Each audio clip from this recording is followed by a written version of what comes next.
Hello विद्यार्थी मित्रों,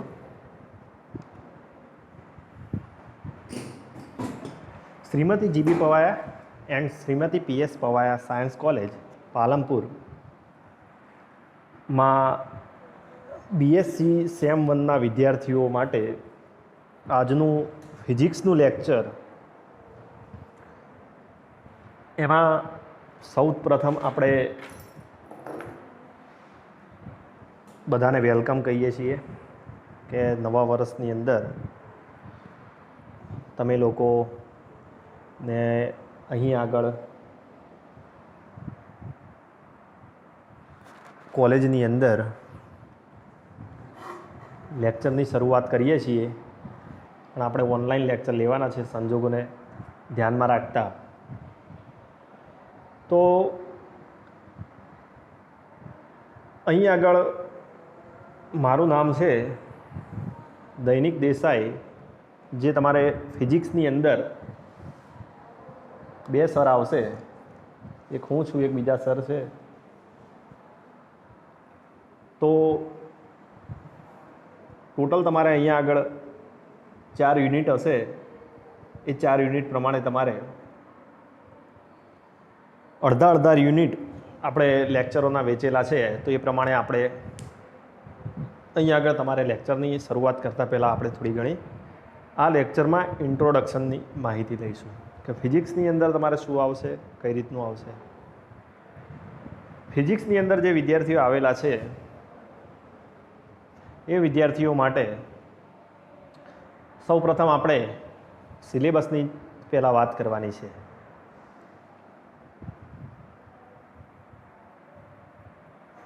तो अहीं आगळ शरूआतनी अंदर पहला तमने जणावी दऊं कि गई वखत अने आ वखते आपणे सिलेबस चेन्ज करेलो छे। गई वखते आपणे सिलेबस कंईक अलग हतो अने आ वर्षनी शरूआतमां ज सिलेबस कंईक गवर्नमेंटना नीति नियम मुजब सिलेबस बदलाई गयो छे तमारो। तो सिलेबसनी अंदर आपणे ध्यान आपता पहला આપણે જોઈએ અહીંયા આગળ તો અહીંયા આગળ આપણે તમને અલગ અલગ 4 યુનિટ આપેલા છે। જુઓ, આ યુનિટ નંબર 1,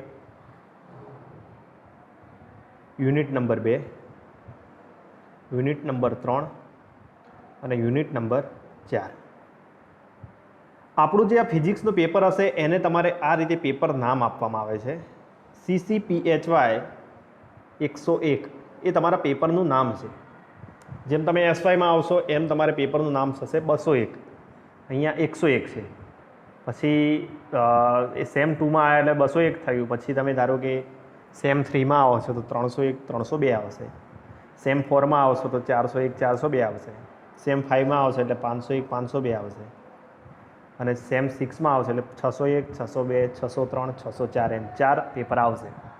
એટલે સેમ 1ની અંદર તમારે એક પેપર આવશે, સેમ 3માં તમારે 2 પેપર આવશે અને સેમ 5માં એટલે કે TYમાં તમારે 4 પેપર આવશે। અહીંયા આગળ બીજો એક તમારે સબ્જેક્ટ છે ESPHY 01। ESPHY 01 એ શું છે કે ઇન્સ્ટ્રુમેન્ટ મેઝરમેન્ટ એન્ડ એનાલિસિસ। એટલે કે અહીંયા આગળ તમારે સબ્જેક્ટ ઇલેક્ટિવની અંદર તમારે ઇન્સ્ટ્રુમેન્ટ મેઝરમેન્ટ એનાલિસિસ આવશે। તો અહીંયા આગળ આપણે શરૂઆતની અંદરથી જ જઈએ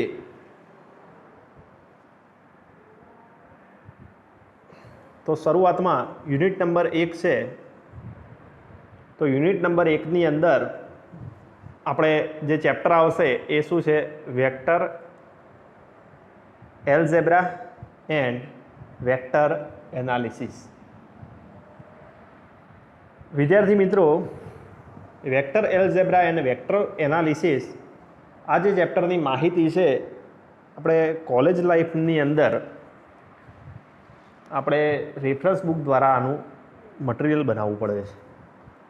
તો મટીરિયલની અંદર રેફરન્સ બુક જે છે આપણે એ છે ઇલેક્ટ્રિસિટી એન્ડ મેગ્નેટિઝમ બાય કે તિવારીની જે બુક છે S Chand and company limited, એ રેફરન્સ બુકમાંથી આ ચેપ્ટર તમારે લીધેલું છે.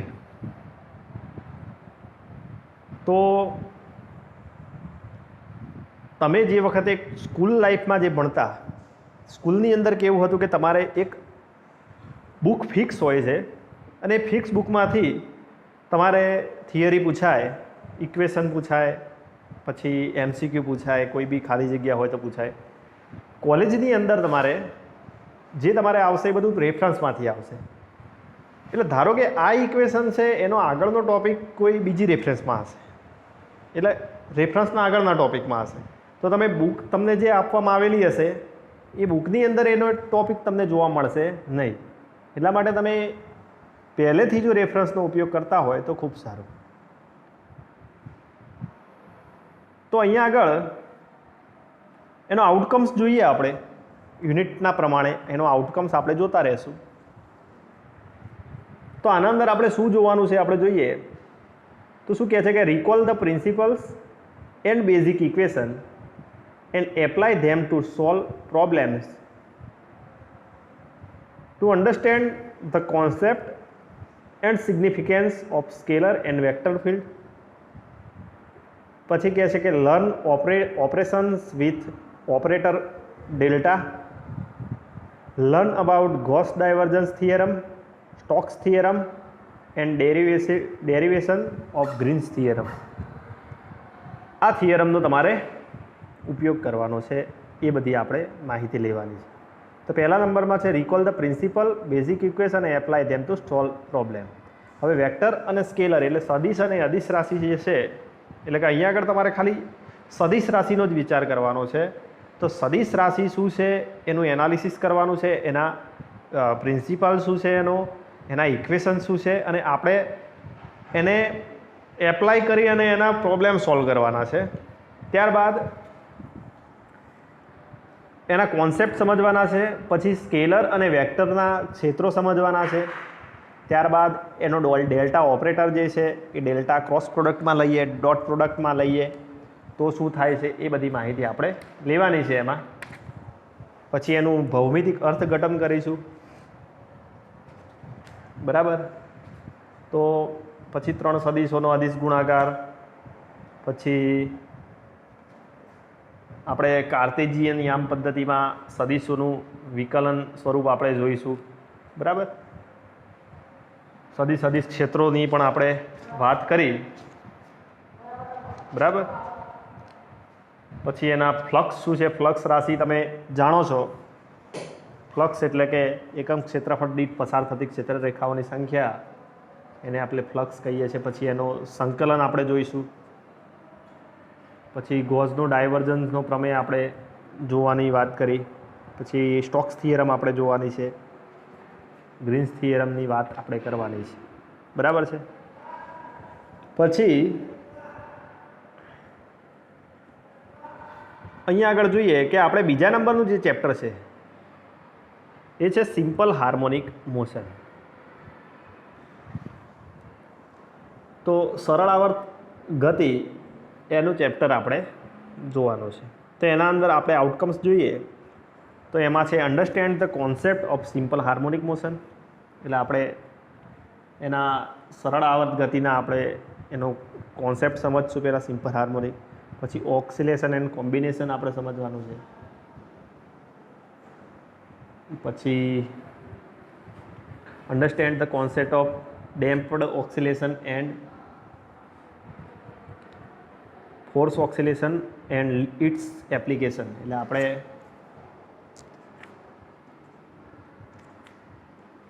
ડેમ્પ્ડ ઓક્સિલેશનની માહિતી આપણે લેવાની છે, બરાબર. ત્યારબાદ જુઓ આપણું ચેપ્ટર છે યુનિટ નંબર 3. તેમાં આવે છે DC circuit, network, the theorem and A C bridge.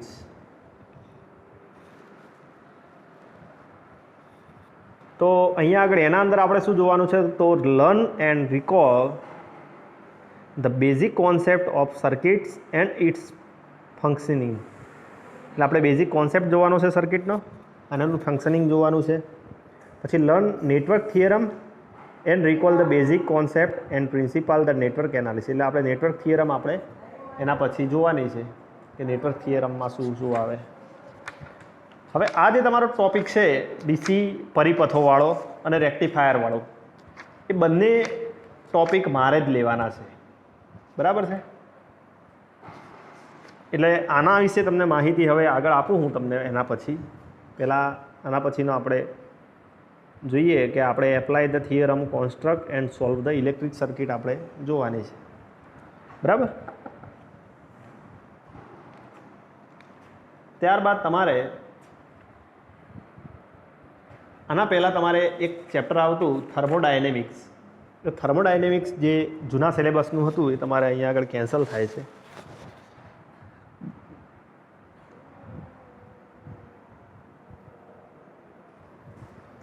તો થર્મોડાયનેમિક્સવાળું નવા સિલેબસની અંદર તમારે એ ચેપ્ટર આખું કેન્સલ થાય છે. થર્મોડાયનેમિક્સ અને એના પછીનું જે ચેપ્ટર હતું કે એન્ટ્રોપી, એ એન્ટ્રોપીને બંને ચેપ્ટર તમારે એક આખું યુનિટ કેન્સલ થઈ જાય છે. કારણ કે આગળ જે સિલેબસ બનાવેલો હતો એ સિલેબસ થોડો લેન્ધી હતો કે વિદ્યાર્થીઓ એને પૂરો થઈ શકે એવું નહીં. તો એના માટે એ સિલેબસની અંદરથી આ વખતે નીકાળી દીધેલું છે. એના પછી તમારે આવે છે રેક્ટિફાયર એન્ડ ફિલ્ટર સર્કિટ્સ. તો રેક્ટિફાયર એન્ડ ફિલ્ટર સર્કિટ્સમાં આપણે જોઈએ તો એમાં કહે છે કે learn and recall the basic principal and working of various rectifier and filter circuit. એટલે આપણે એના બેઝિક પ્રિન્સિપલ જોવાના છે અને working of various rectifier and filter circuit આપણે જોવાની છે. પછી એના અંદર learn about the Zener diode and it characteristic and application. એટલે આપણે એના અંદર પાછળથી આપણે ખાલી જેનર ડાયોડની માહિતી આપણે જોવાની છે. અને આના પછીનું જે ટ્રાન્ઝિસ્ટરવાળું જે હતું ટોપિક, એ ટોપિક તમારે નીકાળી દીધેલો છે, બરાબર. કારણ કે સિલેબસ વિદ્યાર્થીઓનો એટલો બધો વધી જતો હતો જેના કારણે અહીંયા આગળ સમજણ. તો અહીંયા આગળ જે તમારે EPS જે આવે છે સબ્જેક્ટ ઇલેક્ટિવ, એ છે તમારે ઇન્સ્ટ્રુમેન્ટ મેઝરમેન્ટ એન્ડ એનાલિસિસ. એના અંદર સિમ્પલ વસ્તુ તમારે આવે છે કે તમે જે ઇન્સ્ટ્રુમેન્ટ તમે યુઝ કરતા, જેમ કે કોઈ રેજિસ્ટર હોય, કેપેસિટર શું વર્કિંગ કરે છે, પછી તમારે માઇક્રો સ્ક્રૂ ગેજની માહિતી તમે પ્રેક્ટિકલ 12માં કરેલા હશે, 11-12માં. પછી વર્નિયર કેલિપર્સની માહિતી હશે. તો આ બધી બેઝિક ફંડામેન્ટલ તમે ભણેલા છો એ બધું આવશે. તો જોઈએ આના અંદર આઉટકમમાં. તો this course is two gate explore with various aspects of instrument and their usage, learn about basic of measurement, instrument accuracy, precisely, sensitivity, resolution and etc.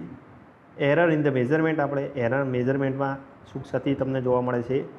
Learn about the construct and working and use of various measurement instrument. એટલે ઇન્સ્ટ્રુમેન્ટનો ક્યાં ક્યાં ઉપયોગ થાય છે એ માહિતી આપણે લેવાની છે.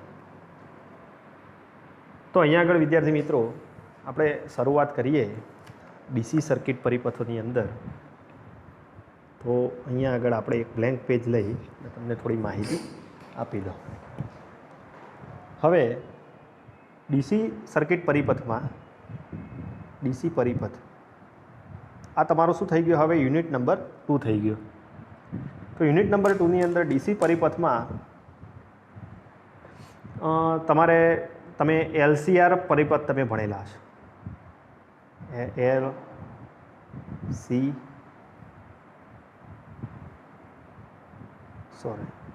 RCL એટલે કે LCR તમે પરિપથ સર્કિટ ભણેલા છો. એમાં R એ શું હતું? રેજિસ્ટર હતો.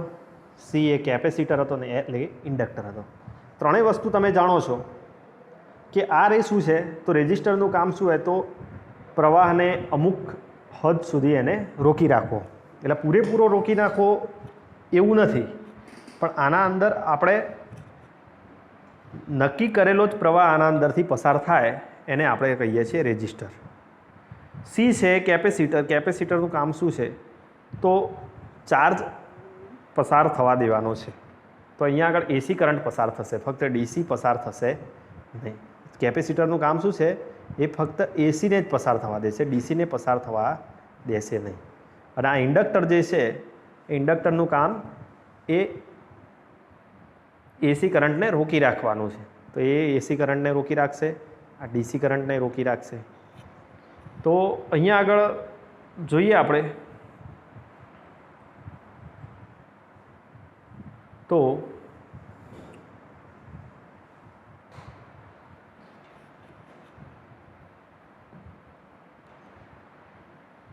અહીંયા આગળ આપણે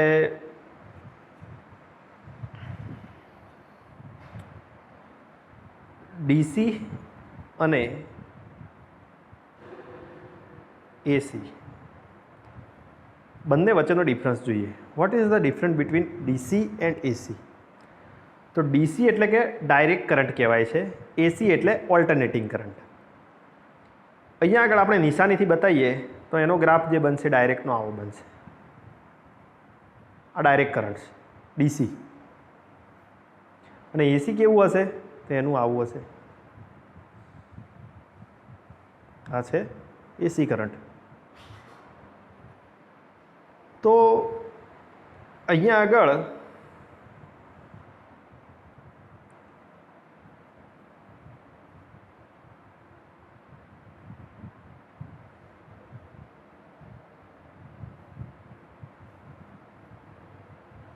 આપણે જોઈએ તો ડીસી અને એસીની આપણે માહિતી લઈ લીધી. હવે અહીંયા આગળ સર્કિટ પરિપથોમાં આપણે કેપેસિટર છે એ અમુક મૂલ્યનો એસી કરંટ શું કરશે? એ રોકી રાખશે. તો અહીંયા આગળ આપણે કેપેસિટરને થોડા ઘણા અંશે ચાર્જ કરી, બરાબર, આ ચાર્જને તમારે અહીંયા આગળ જોવાનું છે કે એના અંદરથી શું ફેરફાર તમારો થાય છે, બરાબર. તો અહીંયા આગળ તમારે ધારો કે પહેલી જે તમારી થિયરી છે એ આરએલ ડીસી પરિપથ આવશે. આરએલ ડીસી પરિપથ. તો આરએલમાં શું હશે? એક હશે રેઝિસ્ટર અને એના શ્રેણીમાં જોડેલો હશે ઇન્ડક્ટર. આને તમારે કોઈ બેટરી સાથે જોડી અને આની સર્કિટ પૂર્ણ કરવાની છે. તો આ જે તમારે મળશે એ છે આરએલ ડીસી પરિપથ તમને મળે છે. તો આના અંદર રેઝિસ્ટર અને ઇન્ડક્ટરથી તમારે એના ઇક્વેશન્સ લાવવાના છે. મહત્તમ પ્રવાહ કેટલો મળે છે આના અંદર એનું મૂલ્ય લાવશો, કારણ કે આપણે પ્રવાહ તમારે જોવાનો છે કે કેટલો આવે છે, તે પ્રવાહનું મૂલ્ય કેટલું આવે છે. એના પછી તમારે થિયરી આવશે કે આરસી પરિપથ. તો અહીંયા આગળ જોઈએ આરસીમાં શું આવશે? તો અહીંયા આગળ એક કેપેસિટર હશે અને એક રેઝિસ્ટર, એટલે કે આર અને આ સી. તો આરસી પરિપથને તમે કોઈ બેટરી વડે જોડી દો તો આરસી પરિપથ બની ગયો. તો આનો મહત્તમ પ્રવાહ કેટલો હશે? આ તો આના અંદર કેપેસિટરની અંદર શું હશે? તો ચાર્જ સંગ્રહિત હશે. ચાર્જ સંગ્રહિત થશે. અને ઇન્ડક્ટરમાં શું થતું? તો પ્રવાહ સંગ્રહિત થતો, બરાબર. ઇન્ડક્ટરમાં પ્રવાહી સંગ્રહ થતો અને કેપેસિટરમાં ચાર્જ સંગ્રહિત થાય છે. તો અહીંયા આગળ આના પ્રવાહનું મૂલ્ય આપણે જોઈશું, મહત્તમ ચાર્જ કેટલો તમને મળે છે. ત્યારબાદ લીકેજની રીતનો ઉપયોગ કરવાનો છે કે લીકેજની રીત શું છે? તો લીકેજની રીતમાં તમારે કેપેસિટરનો ઉપયોગ કરી અને એના અંદર તમારે એક ગેલ્વેનોમીટર જોડવામાં આવે છે. પછી એના લીકેજની રીત વડે તમે શું શોધી શકો? તો ઉચ્ચ અવરોધનું માપન કરી શકો છો, માપી શકો, ઉચ્ચ અવરોધને માપી શકો છો. તો એના પછી ડી શોર્ટેની રીત આપણે જોવાની છે. ત્યારબાદ એલસી દોલક પરિપથ, એલસી દોલક પરિપથ એટલે કે અહીંયા આગળ એક ઇન્ડક્ટરે આવે છે અને એક કેપેસિટર પણ છે. આવો જે પરિપથ બનશે એલ અને સી વાળો, તો આને કયો પરિપથ કહેવાશે? તો એક દોલક પરિપથ કહેવામાં આવે છે. ત્યારબાદ દોલક પરિપથનું આપણે ઇક્વેશન લીધા પછી આપણી પાસે અહીંયા આગળ જુઓ એલઆર આવી ગયો પરિપથ, પછી આરસી પરિપથ આવી ગયો, પછી એલસી પરિપથ આવી ગયો. હવે ત્રણેયને ભેગા કરી એલ, સી અને આર પરિપથ આપણે બનાવીએ તો અહીંયા આગળ શું બનશે જુઓ, એક ઇન્ડક્ટર, કેપેસિટર અને આ રેઝિસ્ટર, આવો જ એક પરિપથ બનશે અને એલસીઆર પરિપથ કહેવામાં આવે છે. બરાબર. તો આ પ્રકારે આપણે એના ઇક્વેશન્સ અને એની માહિતી આપણે નેક્સ્ટ લેક્ચરમાં આપણે આ ચેપ્ટર આપણે ભણવાનું છે. આપણે ફરીથી આપણે જોઈ લઈએ એનો સિલેબસ. તો સિલેબસમાં તમે જોઈ શકો છો કે આપણો યુનિટ નંબર કયો કીધો મેં? તો યુનિટ નંબર આ જે 3 જે છે એ હું ભણાવવાનો શરૂઆત, આ બંને યુનિટ મારે ભણાવવાના છે, યુનિટ નંબર 3 અને 4, અને જે આ બીજા 2 યુનિટ છે એ તમારે બીજા એક સર ભણાવશે. એટલે આ બંને યુનિટ હું ભણાવીશ. એમાં ડીસી પરિપથ મેં અત્યારે ચાલુ કર્યો, એની થોડી માહિતી આપી બેઝિક, અને હવે તમારે નેક્સ્ટ લેક્ચરમાં આનું ચાલુ થઈ જશે. અને બીજો છે તમારે રેક્ટિફાયર ફિલ્ટર પરિપથ પણ હું જ ભણાવવાનો છું. તો વિદ્યાર્થી મિત્રો, દરેક લેક્ચર આ રીતે જોતા રહેવું તો તમને અલગ અલગ માહિતી મળશે. અને તમારે અત્યાર પૂરતું આ રીતે ભણવાનું છે, તો આ રીતના લેક્ચર જોવા વિનંતી છે. ઓકે, જય ભારત.